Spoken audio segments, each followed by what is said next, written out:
வானொலியில் நீங்கள் கேட்டு மகிழ்ந்த தென்கட்சிக்கோ சுவாமிநாதன் அவர்களின் இந்த ஒரு தகவல் கதை தொகுப்பினை கேட்கலாம். ஒரு ஊர்ல ஒரு ஆள் இருந்தான். நிறைய பணம் சேர்த்தான். அவனுக்கு சம்பாதிக்க தெரியுமே தவிர செலவு பண்ண தெரியாது. மகா கஞ்சன். காசை கையில் எடுக்கவும் மாட்டான். எடுத்தா செலவு செய்ய வேண்டியிருக்குமே. அதனால இப்படியே அவன் காலத்தை ஓட்டி விட்டான்.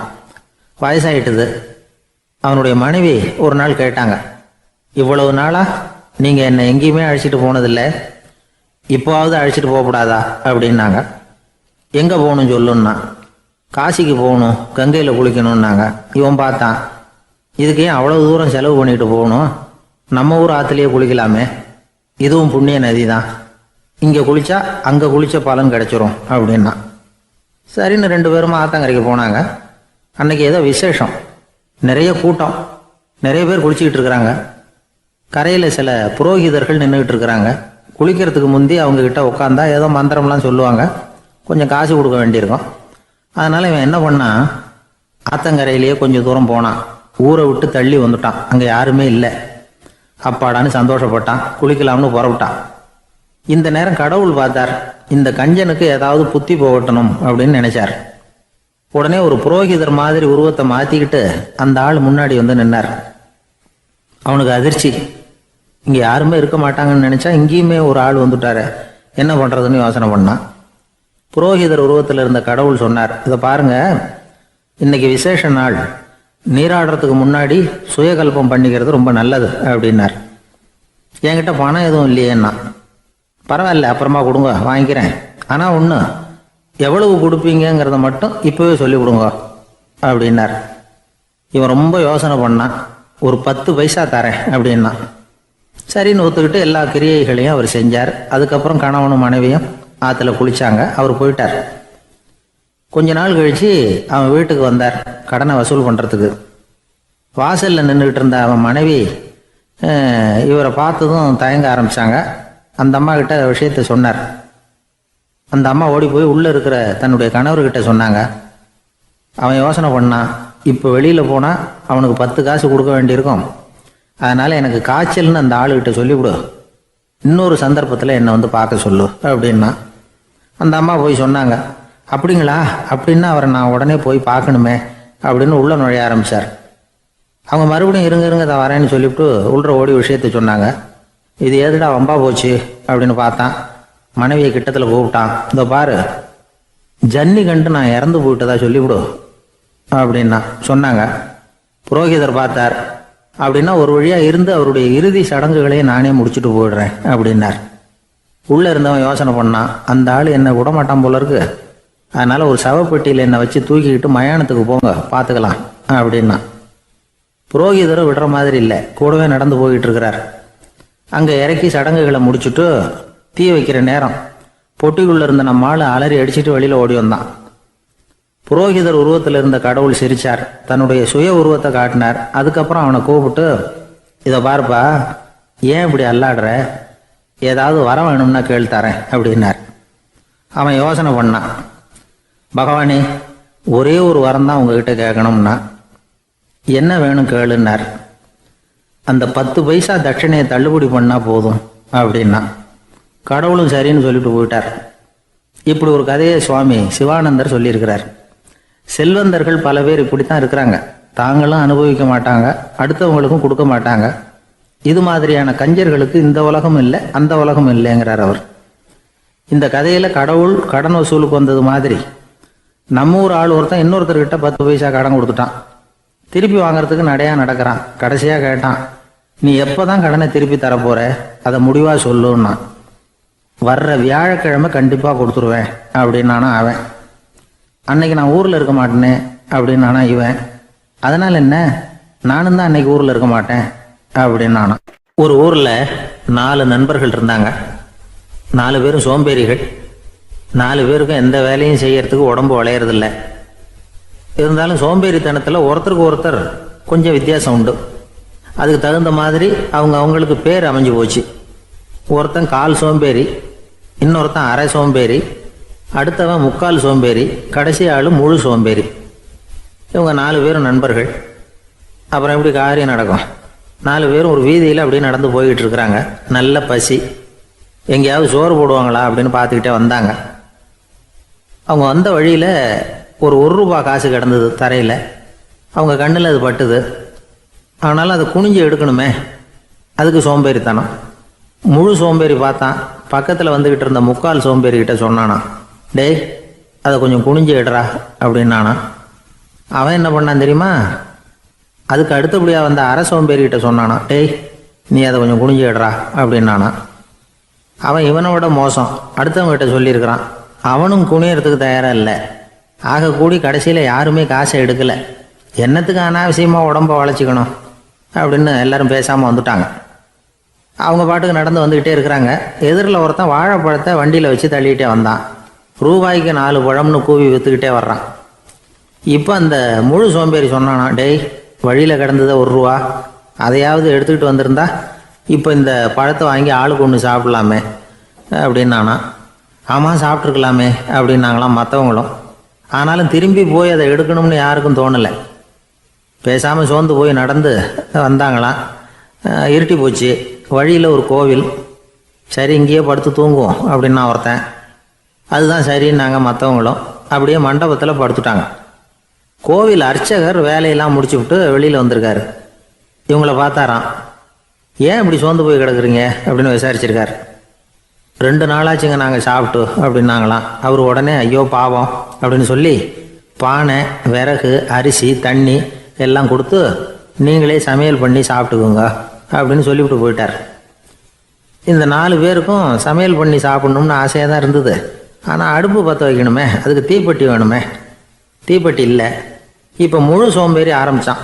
அடுத்தவனை பார்த்து, டேய் கடைக்கு போய் ஒரு தீப்பெட்டி வாங்கிட்டு வாயேன் அப்படின்னு நானான். அவன் வழக்கம் போல் அடுத்தவங்ககிட்ட சொல்லியிருக்கான். அவன் அதுக்கு அடுத்தவங்ககிட்ட சொல்லியிருக்கிறான். கடைசியாக கால் சோம்பேறிக்கிட்ட வந்து சேர்ந்தது. அவனும் அது நம்மால் முடியாது அப்படின்னு பேசாமல் இருந்துட்டான். இப்போ தீப்பெட்டி வேணுமே, அதுக்கு என்ன பண்ணுறது? அவங்களுக்குள்ளே பேசி ஒரு முடிவுக்கு வந்தாங்களாம். அதாவது யார் முதல்ல வாயை திறந்து பேசுகிறாங்களோ அவங்க தான் தீப்பெட்டி வாங்கிறதுக்கு போகணும் அப்படின்னு. அவ்வளவுதான். உடனே 4 பேரும் வாயை கெட்டியாக மூடிக்கிட்டு படுத்துக்கிட்டாங்க. அவங்க சமையல் பண்ணி சாப்பிட்டாங்களா என்ன அப்படிங்கிறது அர்ச்சகருக்கு தெரியல. சரி பார்த்துட்டு வரலாமேன்னு வந்தார். வந்து பார்க்குறாரு, இவங்க 4 பேரும் அசையாமல் படுத்து கிடக்குறாங்க. அர்ச்சகர் பயந்துட்டார். ஒருவேளை பசி தாங்காமல் செத்து போட்டாங்களோ அப்படிங்கிற பயம், அல்லது நாம் கொடுத்த உணவுப் பொருளில் ஏதாவது விஷம் கலந்துருக்குமோ அப்படின்னும் பயந்தார். அப்படின்னா நம்ம மேலே பழி வந்துருமே அப்படின்னு நினச்சி நடுங்க ஆரம்பிச்சிட்டார். அப்புறம் அவரும் ஒரு முடிவுக்கு வந்தாராம். கோவிலுக்கு பக்கத்துலேயே ஒரு பெரிய குழி இருந்தது. அதில் ஒவ்வொருத்தரையாக இழுத்துக்கிட்டு போய் போட்டார். கொஞ்சம் மண்ணை தள்ளினார். காலால் மிதித்தார். அவர் மிதித்த மிதி ஒருத்தன் அடி வயத்தில் போட்டுவிட்டுது. அவன் உடனே வலி தாங்காமல் ஐயோ அம்மான்னு அலறினான். உடனே நடந்தது என்ன தெரியுமா? மற்ற 3 பேரும் துள்ளி எழுந்திரிச்சாங்களாம். அவனை பார்த்து நீ தாண்டா தீப்பெட்டி வாங்க போகணும், நீ தாண்டா வாங்க போகணும், நீ தான் சத்தம் போட்ட அப்படின்னு சொல்லி ஆரம்பிச்சிட்டாங்களாம். அர்ச்சகர் பார்த்தார். இது பேய் மாதிரி தெரியுதுன்னு நினச்சிக்கிட்டு ஒரே ஓட்டமாக ஓடி போட்டாராம். கிராமப்புறங்களில் இப்படி ஒரு கதையை சொல்கிறது உண்டு. சோம்பல்ங்கிறது நம்ம முன்னேற்றத்துக்கு பெரிய தடை அப்படிங்கிறத நாம் புரிஞ்சுக்கணும். அதுதான் இந்த கதை சொல்கிற நீதி. ஒரு பள்ளிக்கூடத்தில் ஒரு புதுமையான போட்டி நடந்துதான். அதாவது சோம்பேறித்தனத்துக்கு பரிசு. அதில் 2வது பரிசு யாருக்குன்னு அறிவித்தாங்க. ஒரு பையன் எழுந்திரிச்சு மெதுவாக நடந்து போய் பரிசை வாங்கிட்டான். அடுத்தது முதல் பரிசு யாருக்கு அப்படின்னு அறிவிச்சாங்களாம். அவன் கடைசி வரிசையிலேருந்து கத்தனானா, ஐயா அதையும் அந்த பையன் மூலமாகவே கொடுத்து அனுப்பி வச்சுருங்க, இங்கே வந்தது நான் வாங்கிக்கிறேன் அப்படின்னு நானா. என்னுடைய நண்பர் ஒருத்தர், அவருக்கு ஜாதகத்தில் நம்பிக்கை உண்டு. அவரே ஜோசியம்லாம் பார்ப்பார். என்ன சார் இந்த காலத்தில் இதையெல்லாம் நம்பிக்கிட்டு இருக்கீங்களே அப்படின்னு கேட்டால், உங்களுக்கு ஒன்றும் தெரியாது சார். இந்த உலகத்தில் ஒவ்வொருத்தரும் அவங்கவங்க செய்கிற நல்லது கெட்டதுக்கு தகுந்த பலனை அனுபவிச்சே தீரணும் பார். அது மட்டும் இல்லை, ஒருத்தர் செத்துட்டா கூட அவன் செஞ்ச பாவ புண்ணியங்கள் கூடவே போய்கிட்டு இருக்கோம் பார். அது எப்படி கூட போவோம் அப்படின்னு குதர்க்கமாக கேட்டால், அதுக்கு அவர் ஒரு கதை சொன்னார். அது ரொம்ப சுவாரஸ்யமாக இருந்தது. அது என்ன கதைன்னா, ஒரு ஊரில் ஒருத்தர் இருந்தாராம். அவர் ஜோசியம் பார்க்குறதுல ரொம்ப கெட்டிக்காரரான். ஒருத்தருடைய தலைமுடியை மட்டும் அவர்கிட்ட காட்டினா போதும், அதை மட்டும் பார்த்துட்டு அவருடைய ஜாதகத்தையே அலசி விடுவாராம். அப்பேற்பட்ட திறமை. அந்த ஆள் ஒரு சமயம் கன்னியாகுமரி கடற்கரைக்கு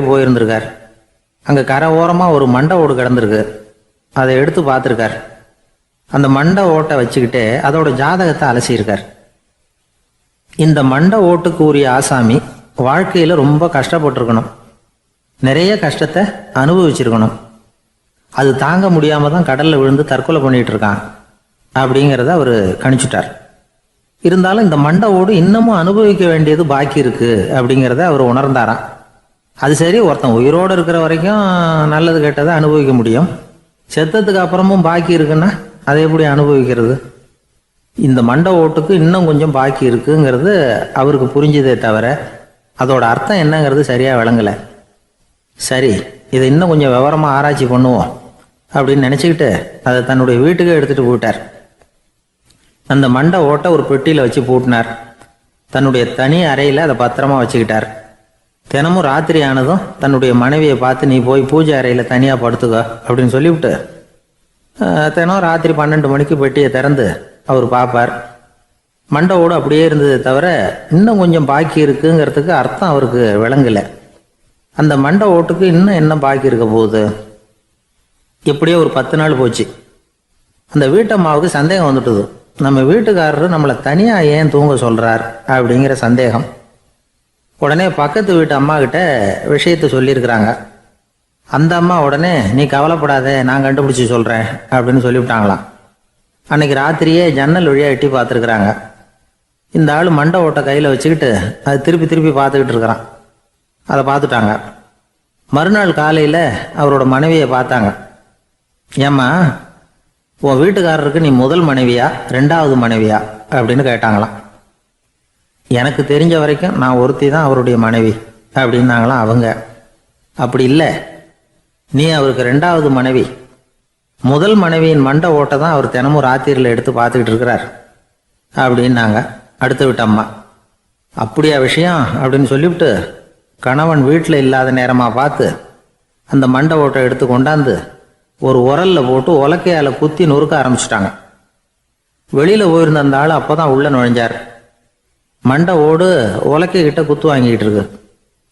அது அனுபவிக்க வேண்டியது இன்னும் கொஞ்சம் பாக்கி இருக்குங்கிறதுக்கு அர்த்தம் எனக்கு இப்போ தான் புரிஞ்சுது அப்படின்னாராம் அவர்.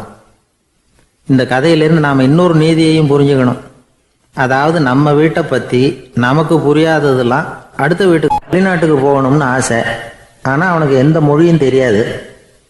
இருந்தாலும் சமாளிச்சுக்கலாம்னு முடிவு பண்ணிட்டு கிளம்பிட்டான். ஏதோ ஒரு தேசத்துக்கு போய் சேர்ந்தான். அங்கே அவனுக்கு யாரையும் தெரியாது. அவங்க என்ன மொழியில் பேசிக்கிறாங்க அப்படிங்கிறது கூட புரியல. என்ன பண்ணுறதுன்னு யோசனை பண்ணிட்டு ஒரு இடத்துல நின்றுக்கிட்டு இருக்கிறான். எதிர ஒரு பெரிய கட்டடம், நிறைய பேர் உள்ளே போயிட்டு இருக்கிறாங்க. இவனும் அவங்க பின்னாடியே உள்ளே போனான். ஒரு பெரிய அறை, அலங்காரம்லாம் பண்ணி வச்சிருக்கிறாங்க. நிறைய பேர் சாப்பிட்றதுக்காக உட்காந்துருக்குறாங்க. இவனுக்கு நல்ல பசி, அதனால் இவனும் உட்காந்தான். சாப்பாடு போட்டாங்க, சாப்பிட்டான். அன்பான உபசரிப்பு. இவன் மனசு உள்ள நினச்சிக்கிட்டான், இது ஏதோ அரசருடைய அரண்மனை மாதிரி தெரியுது, இன்னைக்கு ஏதோ விருந்து நடக்குது, நல்ல வேளை நம்ம பசியும் தீர்ந்தது அப்படின்னு நினச்சிக்கிட்டே நிமிர்ந்து பார்க்குறான். சாப்பாடு பரிமாறினவன் எதிரில் ரொம்ப பணிவோட முதுக வளைச்சி வணக்கம் தெரிவித்தான். இவனும் எழுந்திரிச்சு நின்று முதுக வளைச்சி வணக்கம் தெரிவித்தான். ரொம்ப நன்றின்னா. அவன் ஒரு சீட்டை இவன் கையில் கொடுத்தான். இவன் அதை வாங்கி பார்க்குறான். என்ன எழுதியிருக்குன்னு ஒன்றும் புரியல. சரி, இந்த நாட்டில் தங்களுடைய நன்றியை சீட்டில் எழுதி தான் கொடுப்பாங்க போல இருக்கு அப்படின்னு நினச்சிக்கிட்டு மறுபடியும் நன்றின்னா. ஆனால் அவன் காசை கொடுங்கன்னா. ஏன்னா அது ஒரு ஹோட்டல், இவன் சாப்பிட்டதுக்கான பில் அது. இவன் அதை புரிஞ்சிக்கவே இல்லை. நன்றின்னு அந்த சீட்டில் எழுதி கொடுக்குறாங்க போல இருக்கு அப்படின்னு நினச்சிக்கிட்டு அதை வாங்கி சட்டை பையில் பத்திரமா வச்சுக்கிட்டு, பரவாயில்லைங்க ரொம்ப மகிழ்ச்சின்னா. ஒரு வெளிநாட்டுக்காரனுக்கு இவ்வளவு தூரம் மரியாதை பண்ணுறீங்களே, எங்கள் ஊருக்கு போனதும் உங்களை பற்றி நிறைய சொல்லுவேன் அப்படின்னா. இவன் என்ன சொல்கிறான்னு அவனுக்கு புரியல. இவனை பிடிச்சி அழைச்சிட்டு போய் முதலாளி முன்னாடி நிறுத்தினான். நாம் சொன்னதில் இவனுக்கு ரொம்ப பெருமையாக இருக்கணும் போல இருக்கு, அதுதான் பெரிய இடத்துக்கு அழைச்சிட்டு வந்திருக்கிறான் அப்படின்னு இவன் நினச்சிக்கிறான். அவரும் பில்லுக்கான பணத்தை கொடுங்கிறாரு. பரவாயில்லைங்க ரொம்ப மகிழ்ச்சி நன்றிங்கிறான் இவன். அவரு பார்த்தார், இவனை நீதிமன்றத்துக்கு அனுப்பி வச்சுட்டார். இவன் என்ன நினச்சிக்கிட்டான், நம்மளை இந்த ஊர் ராஜா முன்னாடியே அழைச்சிக்கிட்டு வந்து நிறுத்தி இருக்கிறாங்க போல இருக்கு, என்ன ஒரு பெருந்தன்மை அப்படின்னு நினச்சிக்கிறான். நீதிபதி சொன்னார், சாப்பிட்டதுக்கான பணத்தை கொடுத்துரு, இல்லைன்னா அதுக்கான தண்டனையை அனுபவிக்க வேண்டியிருக்கும்னார். ராஜாவே நமக்கு நன்றி சொல்கிறாரு போல இருக்கு அப்படின்னு நினச்சிக்கிறான் இவன். என் மகிழ்ச்சிக்கு எல்லையே இல்லைங்க அப்படின்னா. அவர் பார்த்தார், இவனுக்கு தண்டனை கொடுக்க வேண்டியது தான் அப்படின்னு முடிவு பண்ணார். உடனே தீர்ப்பு எழுதினார். இவனை கழுதையில் பின்புறமாக உட்கார வைங்க, இவன் ஒரு மோசடிக்காரன் அப்படின்னு ஒரு போர்டு எழுதி அவன் கழுத்தில் மாட்டுங்க, அப்புறம் அந்த கழுதையை ஊர் பூரா விரட்டுங்க அப்படின்னார். இவனுக்கு தான் மொழி புரியலையே, ஏதோ நடக்குது அப்படிங்கிறது மட்டும் புரியுது. எல்லாரும் சேர்ந்து இவனை ஒரு கழுதை மேலே உட்கார வச்சாங்க. ஓஹோ, நம்மளை பாராட்டி ஒரு ஊர்வலம் நடத்துகிறாங்க போல இருக்கு அப்படின்னு நினச்சிக்கிறான் இவன். எல்லாரும் சத்தம் போட்டுக்கிட்டே கையை தட்டிக்கிட்டு கழுதை பின்னாடி ஓடி வர்றாங்க. இவனுக்கு ரொம்ப உற்சாகமாக இருக்குது. எல்லாருக்கும் கை கூப்பி வணக்கம் சொல்லிக்கிட்டே போகிறான். கூட்டத்தில் திடீர்னு ஒரு தெரிஞ்ச முகம் தெரியுது. அவனுடைய தேசத்தை சேர்ந்த ஒரு ஆள் அவன். அவனை பார்த்ததும் இவனுக்கு ரொம்ப உற்சாகம். நம்ம ஊருக்கு போனதும் இங்கே நமக்கு கிடைச்ச மரியாதையெல்லாம் உண்மைதான்னு சொல்கிறதுக்கு ஒரு சாட்சியும் கிடைச்சிட்டுது அப்படின்னு நினச்சிக்கிறான். அவனை பார்த்து கத்தனான், நல்லா பார்த்துக்க, இந்த ஊர் மக்கள் எனக்கு எப்படிப்பட்ட வரவேற்பு கொடுக்குறாங்கங்கிறத நல்லா கவனிச்சுக்கோ அப்படிங்கிறான். அவனுக்கு அவமானமாக போட்டுது. தலையை குனிஞ்சுக்கிட்டே நழுவி போயிட்டான். இவன் பார்த்தான், அவன் தலை தெரியல. ஆகா, அவனுக்கு நம்ம மேலே பொறாமை போல இருக்கு, அதனால தான் காணாமல் போயிட்டான் அப்படின்னு நினச்சிக்கிறான். இப்படி ஒரு வேடிக்கை கதையை பெரியவங்க சொல்கிறது உண்டு. கதை வேடிக்கையாக இருந்தாலும் இதில் உள்ள கருத்து என்ன தெரியுமா? அந்த கழுதை மேலே உட்காந்துருக்கிறானே, அது மாதிரி தான் நாமளும் அகங்காரங்கிற கழுதை மேலே உட்காந்துக்கிட்டு இருக்கோமா. நாமளும் கிட்டத்தட்ட அதே மாதிரி பிரம்மையில் தான் இருக்கிறோமா. என்ன நடக்குதுங்கிறதே புரியறதில்ல. அகங்காரத்தில் பேசுகிறவனுக்கும் சித்த சுவாதீனம் இல்லாமல் பேசுகிறவனுக்கும் அதிக வித்தியாசம் இருக்கிறதில்ல. அது மாதிரி ஒருத்தன் தன்னுடைய வீட்டை சுற்றி சேற்றை வாரி இறைச்சிக்கிட்டு இருந்தானா. அந்த வழியாக வந்த ஒரு பெரியவர் அதை பார்த்துருக்கார். என்னப்பா பண்ணிகிட்டு இருக்கிற அப்படின்னு கேட்டாரான். கழுதைகளை விரட்டிக்கிட்டு இருக்கிறேன் அப்படின்னானா. இங்கே கழுதைகளே காணுமே அப்படின்னாரான் அவர். அதுதான் ஏற்கனவே விரட்டி விட்டனே அப்படின்னானா இவன். எனக்கு இது மட்டும்தான் சார் தெரியும், இதை தவிர வேறு எதுவும் தெரியாது அப்படின்னு சொல்லிக்கிட்டே காலம் தள்ளுறவங்க ரொம்ப பேர். அவங்களெல்லாம் கஷ்டப்பட வேண்டியிருக்கும். ஒருத்தர் தன்னுடைய தொழிலில் ரொம்ப கெட்டிக்காரராக இருக்கலாம். அதுக்காக எப்பவும் அதே ஞாபகத்தில் இருந்துக்கிட்டு உலகியல் அறிவு இல்லாமல் இருந்துடக்கூடாது, அது ஆபத்து. இதுக்காக நம்ம தாத்தா பாட்டிலாம் ஒரு கதை சொல்லுவாங்களே, கேள்விப்பட்டிருக்கீங்களா? ஒரு சமயம் ஒரு 4 பேர் சேர்ந்து வெளியூருக்கு பிரயாணம் போனாங்களாம். அந்த 4 பேர் எப்படி தெரியுமா? ஒருத்தர் வேதாந்தி, இன்னொருத்தர் சங்கீத வித்வான், 3வது ஆள் வைத்தியர், 4வது ஆள் ஜோசியர். இவங்க 4 பேரும் நண்பர்கள்.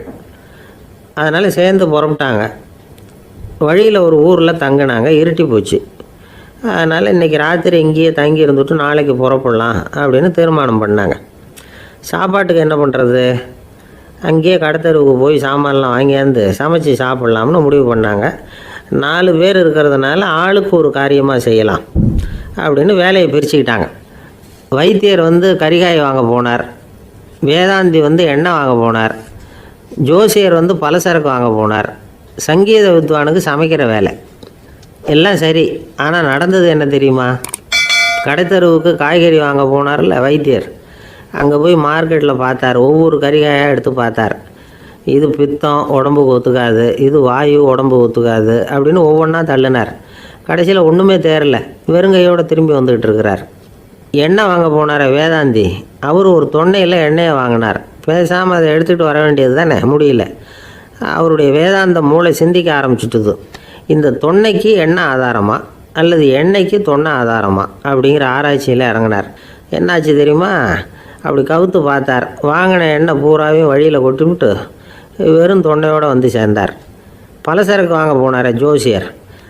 அவர் ஒரு வழியில் பார்த்தாரு. வழியில் வந்தவங்களெல்லாம் அங்கங்கே ஒரு மரத்தடியில் உட்கார வச்சு அவங்களுக்கெல்லாம் ஆர்வம் சொல்ல ஆரம்பிச்சிட்டார். அப்படி ஒவ்வொருத்தராக சொல்லி முடிச்சுட்டு கடத்தருக்கு போய் சேர்ந்தார். இவர் அங்கே போய் சேர்றதுக்குள்ளே ரொம்ப நேரம் ஆகிட்டுது. கடையெல்லாம் பூட்டி விட்டு போயிட்டாங்க. என்ன செய்கிறது? அவரும் வெறுங்கையோடு திரும்பி சேர்ந்தார். சரி, இவங்க கதை தான் இப்படி ஆச்சு. அங்கே சமைக்கிறதுக்காக உட்காந்துருந்தார் சங்கீத வித்வான். அவர் கதை என்னாச்சு தெரியுமா? அங்கே அவர் அடுப்பை பற்ற வச்சு ஒலையை கொதிக்க வச்சார். அதாவது ஒரு பானையில் தண்ணியை ஊற்றி அடுப்பில் வச்சார். அது கொதிக்க ஆரம்பிச்சிது. தண்ணி கொதிக்கிற சத்தம் இருக்குதுல்ல, அது இவருக்கு தாளம் போடுறது மாதிரி இருந்தது. ஒரே குஷி, பாட ஆரம்பிச்சிட்டார். பாடிக்கிட்டே உற்சாகமாக கையில் இருந்த கரண்டியால் அந்த பானையில் தட்டினார், தாளம் போடுறதா நினச்சிக்கிட்டு. அவ்வளவுதான், பானை பட்டுன்னு உடஞ்சி போச்சு. தலையில் கையை வச்சுக்கிட்டு அவரும் உட்காந்துட்டார். எந்த தொழில் தெரிஞ்சாலும் சரி அதை புத்திசாலித்தனமாக பயன்படுத்த தெரியலன்னா ஆபத்து தான். அதுக்காக தான் இந்த கதை. ஒரு பஸ்ஸு டிரைவர் ரொம்ப கெட்டிக்காரர். பஸ்ஸை ரொம்ப திறமையாக ஆபத்து இல்லாமல் ஓட்டினதுக்காக பரிசுலாம் வாங்கினவர். அவரே ஒரு படகு ஓட்டுறதுக்காக அழைச்சிட்டு போயிருக்கிறாங்க, மோட்டார் படகு. அதையும் ரொம்ப திறமையாக தான் ஓட்டிகிட்டு போயிருக்கிறாரு. நடுக்கடலில் போனதும் படகு நின்று போச்சு. மோட்டாரில் ஏதோ கோளாறு. என்ன செய்யலாம் அப்படின்னு அந்த டிரைவரை கேட்டிருக்கிறாங்க படகுல இருந்தவங்கெல்லாம். அப்போ அவர் சொன்னாராம், கவலைப்படாதீங்க, ஒன்றும் பிரச்சனை இல்லை, எல்லோரும் கொஞ்சம் கீழே இறங்கி பின்னாடி தள்ளுங்க, மோட்டார் ஸ்டார்ட் ஆகிடும் அப்படின்னாராம். ஒரு ஊரில் ஒரு ராஜா இருந்தார். அவர் ஒரு நாள் காலையில் அரண்மனையில் மேல் மாடத்தில் வந்து நின்றுக்கிட்டு இருந்தார். அப்போ ஒரு ஆள் வீதியில் ரொம்ப வேகமாக ஓடிக்கிட்டு இருக்கான். அதை ராஜா கவனித்தார். அவன் மனசில் ஏதோ ஒரு தவிப்பு இருக்குங்கிறத புரிஞ்சுக்கிட்டார். உடனே அரண்மனை சேவகர்களை கூப்பிட்டார். அந்த ஆளை இங்கே அழைச்சிட்டு வாங்க அப்படின்னார். இவங்க ஓடி போய் அந்த ஆளை அழைச்சிட்டு வந்தாங்க. மன்னர் முன்னாடி நிறுத்தினாங்க. மன்னர் அவனை நிமிர்ந்து பார்த்தார். எதுக்காக இவ்வளவு வேகமாக ஓடிக்கிட்டு இருக்கிற அப்படின்னு கேட்டார். இதுக்கு அவன் சொன்னான், மன்னா, நம்ம கோட்டையின் வடக்கு வாசல் இருக்கு இல்லையா, அது ஓரமாக ஒரு பெரிய பாறாங்கல் கிடக்கு. அதுக்கு அடியில் நான் ஒரே ஒரு வெள்ளி நாணயத்தை புதைச்சி வச்சிருக்கேன். அது இப்போ எனக்கு தேவைப்படுது. என்னுடைய மனைவிக்கு ஒரு பரிசு வாங்கி கொடுக்க வேண்டியிருக்கு.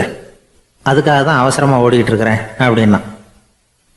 மன்னர் யோசனை பண்ணார். அப்புறம் சொன்னார், அதுக்காகவா இப்படி ஓடுற? பரவாயில்ல, அதை பற்றி கவலைப்படாத.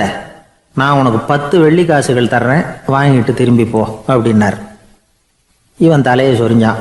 மன்னா, நீங்கள் கொடுக்கறத ரொம்பவும் மகிழ்ச்சியோடு வாங்கிக்கிறேன்.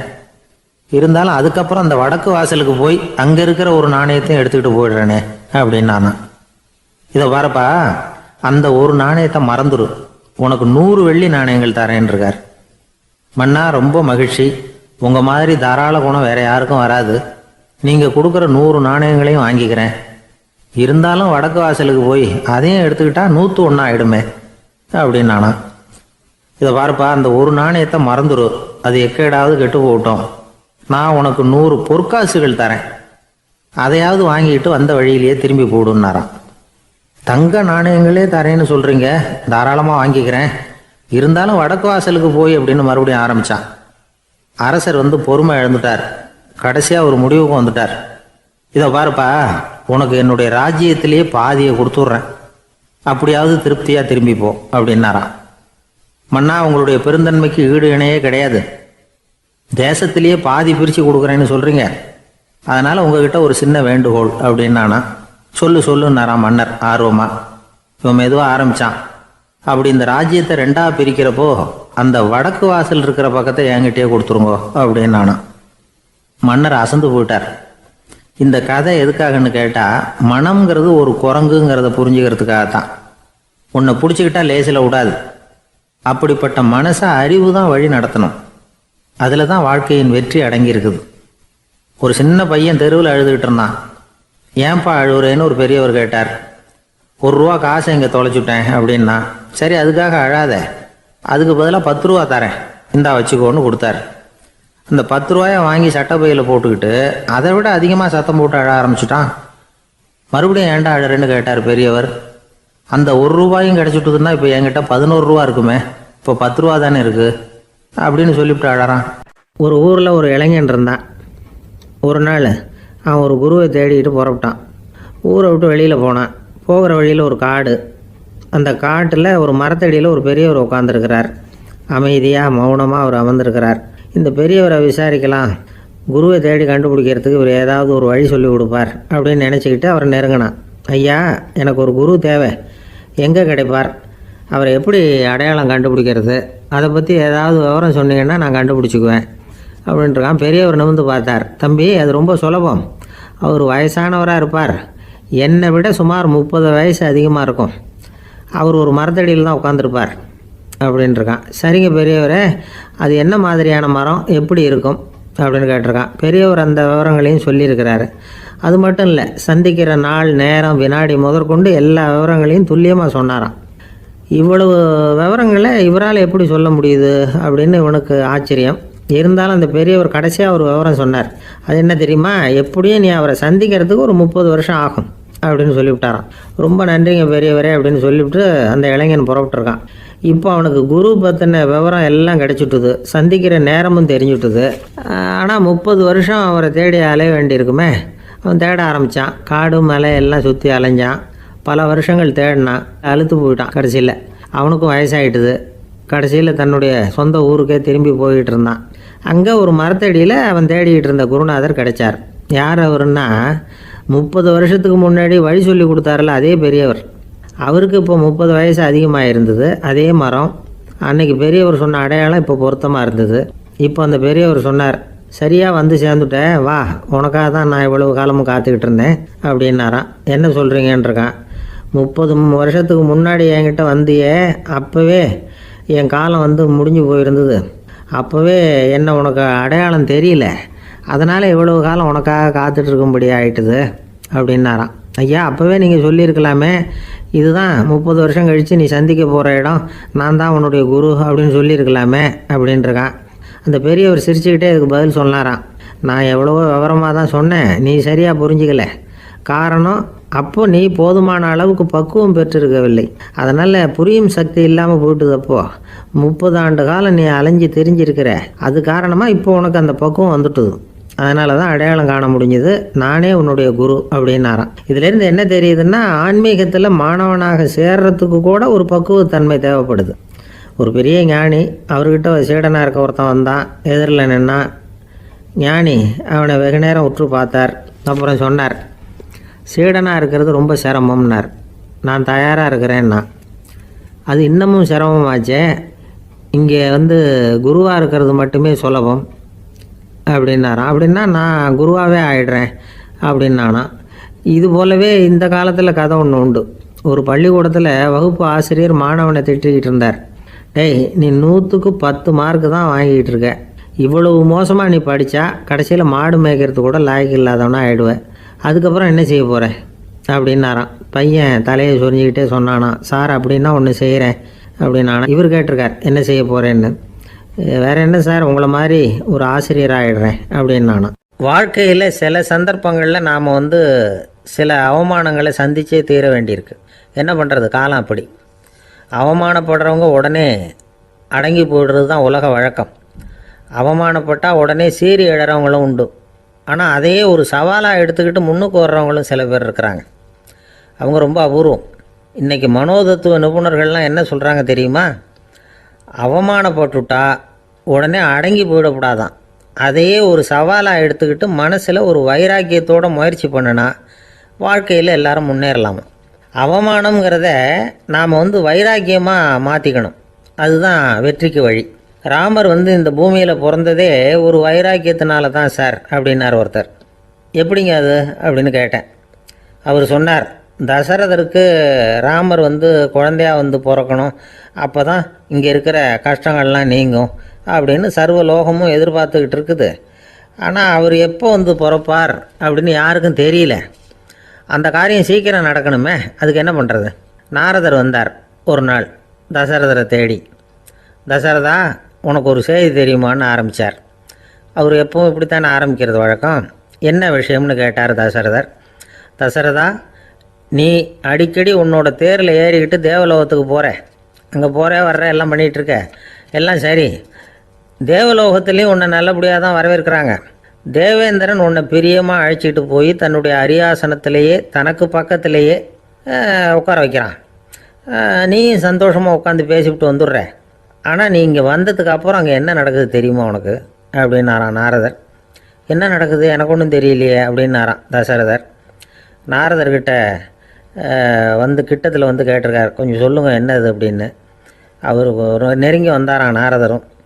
மெதுவாக அவர் காதோட காதாக சொன்னாராம். அதாவது நம்ம பாஷையில் சொல்லப்போனால் பற்ற வைக்கிறார். நீ அங்கே தேவேந்திரங்கிட்ட உட்காந்து பேசிவிட்டு வந்த பிறகு நீ அங்கே உட்காந்துருந்த அரியாசனத்தை தண்ணி ஊற்றி கழுவி சுத்தப்படுத்துகிறாங்க. நீ என்ன அந்த அளவுக்கு சுத்தம் இல்லாத ஆளா, தினம் குளிக்காமையாக இருக்கிற அப்படின்னாராம். தசரதருக்கு இது ரொம்ப அவமானமாக போயிட்டுது. அப்படியே செய்கிறாங்க அப்படின்னாராம். ஆமாம், நீ வேணும்னா நான் சொல்கிறது உண்மையாக இல்லையா அப்படின்னு சோதனை பண்ணி பார்த்துக்கோ அப்படின்னாரான் நாரதர். உடனே தசரதர் இதுக்காகவே புறப்பட்டு தேவலோகம் போனார். அங்கே வழக்கம் போலவே இவரை கூப்பிட்டு உட்கார வச்சு பேசிக்கிட்டு இருந்தான் தேவேந்திரன். கொஞ்ச நேரம் பேசிக்கிட்டு இருந்துட்டு சரி நான் கிளம்புறேன்னு புறப்பட்டார். சரி, அவனும் வாசல் வரைக்கும் வந்து வழி அனுப்பி வச்சுட்டு உள்ளே போயிட்டான். தசரதர் வெளியில் கொஞ்ச நேரம் மறைஞ்சி இருந்துட்டு மெதுவாக உள்ளே எட்டி பார்த்தார் என்ன நடக்குதுன்னு. நாரதர் சொன்னது உண்மைதான். தசரதர் உட்காந்துருந்த ஆசனத்தை அங்கே 2 தேவர்கள் கழுவி சுத்தப்படுத்திக்கிட்டு இருக்கிறாங்க. தசரதரால் இதை தாங்கிக்க முடியல. அவருக்கு ரொம்ப அவமானமாக போச்சு. நேராக கிடுகிடுன்னு தேவேந்திரங்கிட்டே போனார். நான் உட்காந்துருந்த இருக்கையே சுத்தம் பண்ணுறியே, நான் என்ன அந்த அளவுக்கு பாவியா அப்படின்னு கேட்டார். ரொம்ப கோபமாக கேட்டார். தசரதரே, மனுஷனுக்கு 3 கடன்கள் உண்டு. தேவ கடன், ரிஷி கடன், பித்ரு கடன். இதை தீர்க்காதவன் பாவியாகிறான். இதில் மகனை பெறுவதால் தான் பித்ரு கடன் தீரும். உனக்கு மகன் கிடையாது, அதனால் நீ பாவியாகிற. பாவி உட்கார்ந்துருந்த இடம்ங்கிறதுனால அதை சுத்தம் செய்ய வேண்டியது எங்கள் கடமை அப்படின்னு நானாம் தேவேந்திரன். இந்த இடத்துல தசரதருக்கு ஏற்பட்ட அவமானம் ஒரு வைராக்கியமாக மாறிச்சு. தேவேந்திரனே கேட்டுக்கோ, ஒரு மகனை பெற்ற பிறகு தான் இந்த சபையில் மறுபடியும் அடி எடுத்து வைப்பேன் அப்படின்னு சொல்லிவிட்டு போயிட்டாராம். போய் புத்திர காமேஷ்டி யாகம் பண்ணார். புத்திரர்கள் பிறந்தார்கள். இந்த கதையில் உள்ள கருத்து என்னென்னா, தேவேந்திரன் தசரதரை அப்படி அவமானப்படுத்தலைன்னா அவருக்கு இப்படி ஒரு வைராக்கியம் பிறந்திருக்குமா? யோசித்து பார்க்கணும். நமக்கு ஏற்படுகிற சில அவமானங்களையும் வைராக்கியமாக மாற்றிக்குவோம். அப்படி மாற்றிக்கிட்டோம்னா வாழ்க்கையில் வந்து முன்னேறலாம். நம்ம ஆளுங்க சில பேர் அவமானத்தை வந்து வைராக்கியமாக மாற்றிக்கிறது எப்படி தெரியுமா? நம்மக்கிட்ட ஒரு பையன் சொன்னான், எங்கள் அப்பா என்னை எல்லாருக்கும் முன்னாடி வச்சு திட்டிவிட்டார், பொறுப்பு இல்லாமல் ஊர் சுற்றுறேன்னு சொல்லி அவமானப்படுத்தி விட்டார். இனிமேல் நீ என் முகத்திலேயே முழிக்காதரா போடான்னு வேறு சொல்லிவிட்டார். எனக்கு ரோஷம் வந்துட்டுது. அந்த அவமானத்தை வைராக்கியமாக மாற்றிக்கிட்டேன். அன்னையிலேருந்து அவர் முகத்திலேயே முழிக்கிறதில்ல அப்படின்னா. அப்படியான்னு கேட்டோம். ஆமாங்க, அவர் வீட்டில் இல்லாத நேரமாக பார்த்து உள்ள சமையல் கட்டுக்கு போய் சாப்பிட்டுட்டு நைஸாக வெளியில் வந்துடுவேன் அப்படிங்கிறான். இமயமலை அடிவாரத்தில் ஒரு மடம். அங்கே ஒரு சன்னியாசி இருந்தார். அவர்கிட்ட ஒருத்தர் வந்தார். சுவாமி, ஆசையை உதற நினைக்கிறேன், முடியல, ஒட்டிக்கிட்டே வருது அப்படின்னாராம். இப்படி உட்கார ஒரு கதை சொல்கிறேன் அப்படின்னு சொல்லி அவர் சொல்ல ஆரம்பித்தாராம். அவர் சொன்ன கதை என்னென்னா, ஒரு ஊரில் ஒரு ஆள் இருந்தான். அவன் பேர் குப்புசாமி. அவங்ககிட்ட எப்பவும் ஒரு பழைய தொப்பி இருக்கும், விடவே மாட்டான். அதனால் அவனை எல்லோரும் தொப்பி சாமி அப்படின்னு தான் கூப்பிடுறது வழக்கம். ஒரு புது தொப்பி வாங்கிக்கப்படாதாப்பா அப்படின்னு நண்பர்கள்லாம் சொல்லி பார்த்தாங்க. பணத்துக்கு எங்கே போவேன் அப்படின்னு விட்டானா. பணம் வச்சுருக்கான், செலவு பண்ண மனசு வரல. மகா கஞ்சன். பழைய பாட்டில்கள்லாம் வாங்கி விற்றுக்கிட்டு இருந்தான். அப்படி ஒரு தடவை பழைய கண்ணாடி சாமான்களை ஏலத்தில் எடுத்தப்போ அதில் ஒரு அருமையான சென்ட்டு பாட்டில் கிடச்சிது. உடனே ஒரு ஐடியா பண்ணான். அந்த சென்ட்டை வந்து சின்ன சின்ன பாட்டில்களில் அடைச்சி ஜன்னல் ஓரமாக அடுக்கி வச்சுட்டான். அதை விற்றா நிறைய பணம் கிடைக்குமே, அதனால். இதுக்கு இடையில் ஒரு நாள் அவன் வந்து அப்படியே உட்காந்துருந்தான். அந்த நேரம் நண்பன் வந்தான். ஏண்டா, உன் பழைய தொப்பியை மாற்றப்படாதா? ஊரில் எல்லோரும் கேலி பேசுகிறாங்களே ஒன்று தொப்பி சாமின்னு அப்படின்னு சொல்லி கேட்டிருக்கான். இந்த சென்ட்டு பாட்டில் விற்றதும் பணம் வரும், அதுக்கப்புறம் பார்க்கலாம் அப்படின்னு நானா இவன். சரி வா, நீச்சல் குளத்துக்கு போயிட்டு வருவோம் அப்படின்னு கூப்பிட்ருக்கான் நண்பன். 2 பேரும் போனாங்க.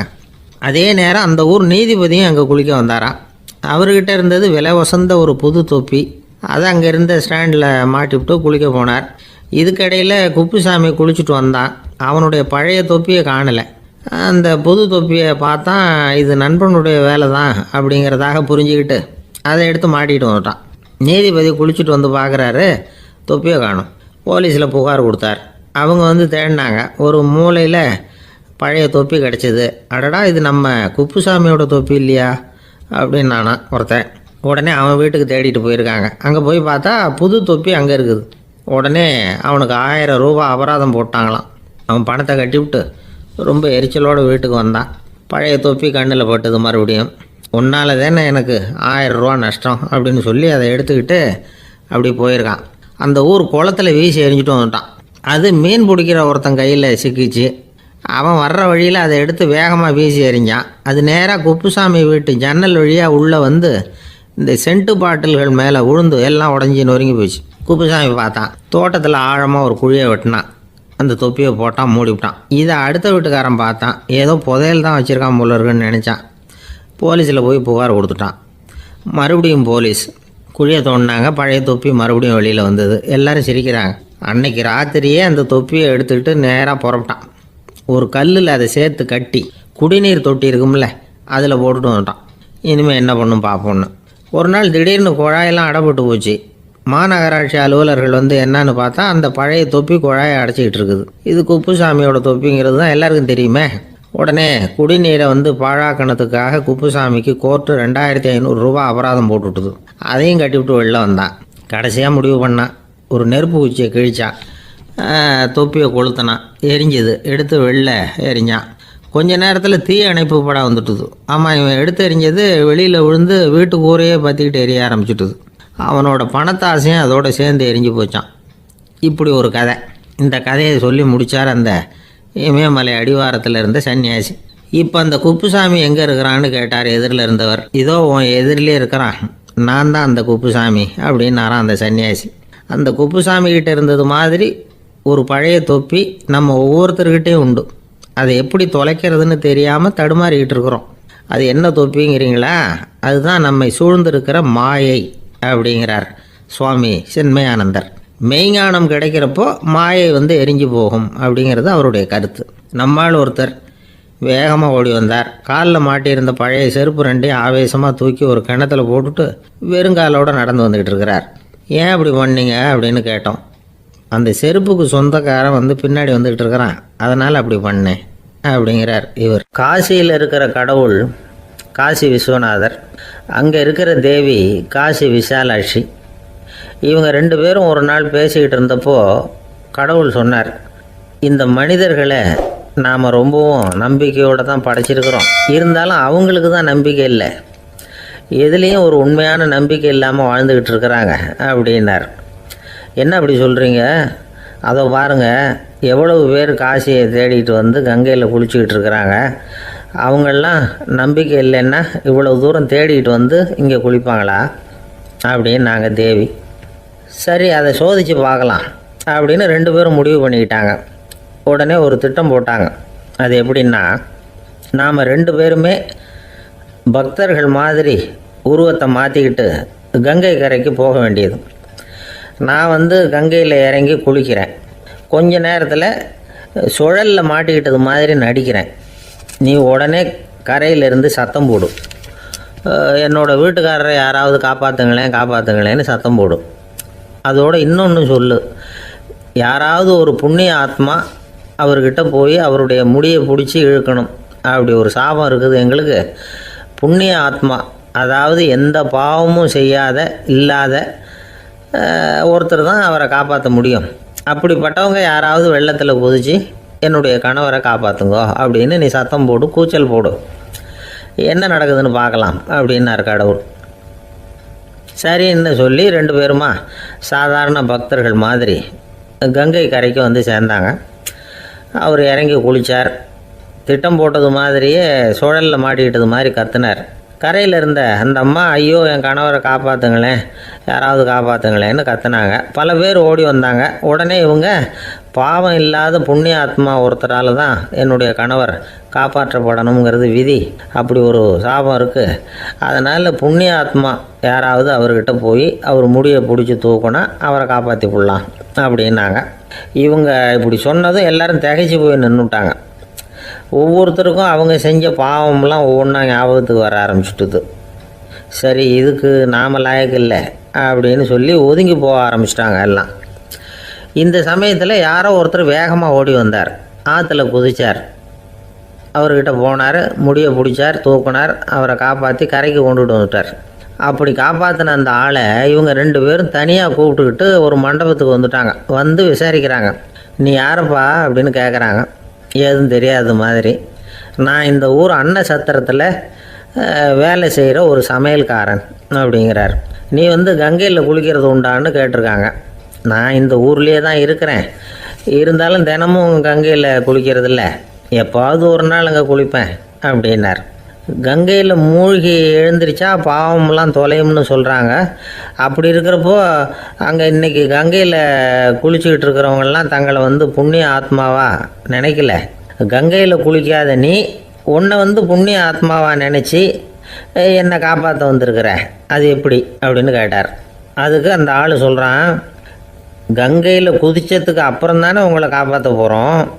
அப்படி குதிக்கும் பொழுது என்னுடைய பாவம்லாம் போயிருக்கும்ல, நான் புண்ணிய ஆத்மாவாக ஆயிருப்பேனே, அதனால தான் துணிஞ்சு வந்து உங்களை காப்பாற்றினேன் அப்படின்னா. கடவுளும் தேவியும் அவனுக்கு வந்து காட்சி கொடுத்தாங்களாம். இப்படி ஒரு கதை உண்டு. அதாவது கங்கையில் குளிச்சுக்கிட்டு இருக்கிறவங்களுக்கே தங்களுடைய பாவம் போகுங்கிற நம்பிக்கை பரிபூர்ணமாக இல்லை. குளிக்காத ஒருத்தனுக்கு அந்த நம்பிக்கை இருந்தது. அதனால் அவனால் கடவுளை பார்க்க முடிஞ்சது. கடவுளை வந்து நாமளும் பார்க்க முடியுமா முடியாதா அப்படிங்கிற குழப்பம்லாம் நமக்கு வேண்டியதில்லை. நம்பிக்கையோடு வாழணுங்கிற உண்மையை மட்டும் இந்த கதையிலேருந்து புரிஞ்சுக்கிட்டால் போதும். ஏன்னா இந்த கதையை கேட்டுட்டு ஒரு நண்பன் குதர்க்கமாக ஒரு கேள்வி கேட்டான்.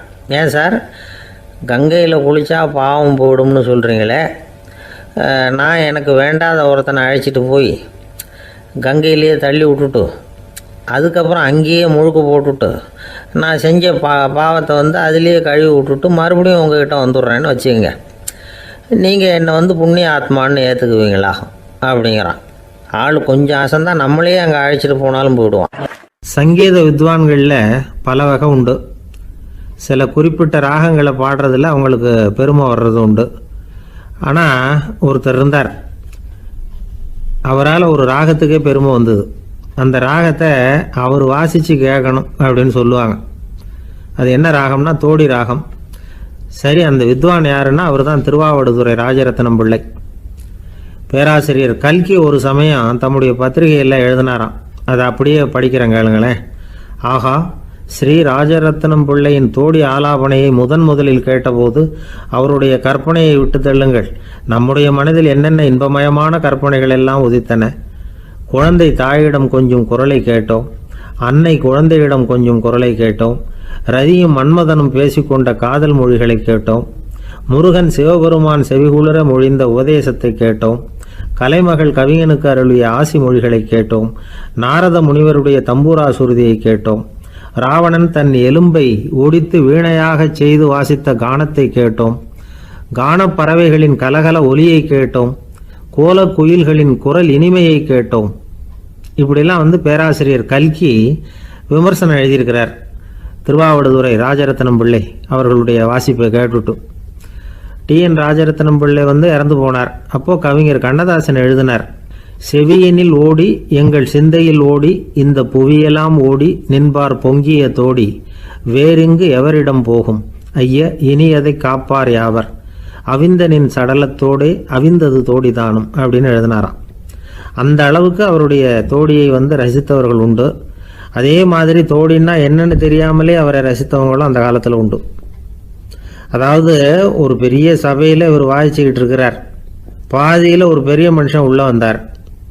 அவர் உடம்புல பட்டு வேஷ்டி, ஜருகை, அங்கவஸ்திரம், வாயில் வெத்தலை, வாசனை புகையில, காதில் வைரக்கடுக்கன், கழுத்தில் தங்க சங்கிலி, கை விரல் பூரா மோதிரம், கையில் ஒரு வெள்ளி வெத்தலை புட்டி, உதவிக்கு 2 பேர் பக்கத்தில். இவ்வளவு பந்தாவோடு வரார் கச்சேரி கேட்குறதுக்கு.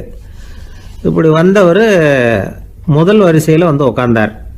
வித்வான் வாசித்து முடித்ததும் இவர் அவரை பார்த்து, ஐயா நீங்கள் தோடி வாசிக்கிறதுல ரொம்ப கெட்டிக்காரர்னு கேள்விப்பட்டிருக்கேன், அதை கேட்குறதுக்காக தான் மெனக்கிட்டு வந்திருக்கிறேன், அதை வாசிங்களேன் அப்படின்னாராம் இந்த பெரியவர். ராஜரத்னம் பிள்ளைக்கு ஒன்றும் புரியல. ஏன்னா இது வரைக்கும் அவர் வாசிச்சுக்கிட்டு இருந்ததே அந்த தோடி ராகத்தை தான். அதை வாசித்து முடித்ததும் அதை வாசிங்களேன்னு இவர் கேட்குறார். அப்படின்னா இவரோட ஞானம் எப்படிப்பட்டது? இவ்வளவும் கேட்டுட்டு இப்படி கேட்குறாரே அப்படின்னு அவர் யோசிச்சிருக்கிறார் ராஜரத்னம் பிள்ளை. உடனே என்ன பண்ணார் தெரியுமா? பக்கத்தில் ரொம்ப சாதுவாக சுருதி போட்டுக்கிட்டு இருந்த ஒரு முதுகில் ஓங்கி ஒரு குத்து விட்டாராம். அவருக்கு ஒன்றும் புரியல, எதுக்கு நம்மளை அடிக்கிறார் இவர், நம்மளை குத்துறாரு வித்வான்னு. அவர் அதிர்ச்சியால் இவர் நிமிர்ந்து பார்த்துருக்கார். அப்போ ராஜரத்னம் பிள்ளை சொன்னாராம், ஏய்யா ஐயா பெரிய மனுஷன், என்னுடைய பரம ரசிகர், தோடி ராகம் கேட்கணுங்கிறதுக்காக இவ்வளோ தூரம் வந்திருக்கிறார், வந்து வரிசையில் உட்காந்துருக்கார். நீ இந்த சமயம் பார்த்து தோடி ராகம் வாசிக்கிற நாதஸ்வரத்தை வீட்டில் வச்சுட்டு வந்துட்டியே, இப்போ ஐயாவுக்காக அந்த ராகத்தை நான் எப்படி வாசிக்கிறது அப்படின்னு சொல்லிவிட்டு மறுபடியும் முதுகில் ஒரு அடி கொடுத்தாராம். அடி வாங்கினவருக்கே சிரிப்பு அடக்க முடியலையா.